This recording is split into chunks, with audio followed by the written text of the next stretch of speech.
રાજાને સપનાએ બચાવ્યો। એક રાજ્યમાં એક રાજા રાજ કરતો હતો।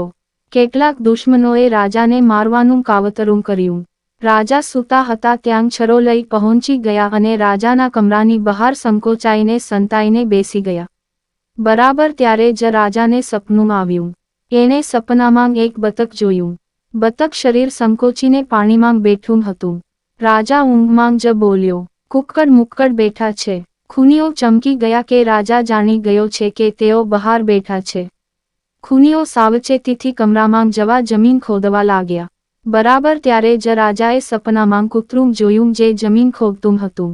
રાજા ઊંઘમાં જ બોલ્યો, ખદબદ ખદબદ ખોદે છે। ખૂનીઓ સમજ્યા કે રાજા તેમને જોઈ ગયો લાગે છે। ખૂનીઓ ગભરાઈ ગયા અને ભાગ્યા। બરાબર ત્યારે જ રાજાએ સપનામાં ઘોડો જોયો જે દોડતો હતો। રાજા ઊંઘમાં જ બોલ્યો, ધડબડ ધડબડ દોડે છે। હવે તો ખૂનીઓને લાગ્યું કે રાજા એમને જોઈ જ ગયો છે એટલે એમને પકડીને ફાંસી જ આપી દેશે। ખૂનીઓ રાજ્ય છોડીને જ ભાગી ગયા। આમ રાજાને સપના આવ્યા એમાં અનાયાસે જ રાજા બચી ગયો।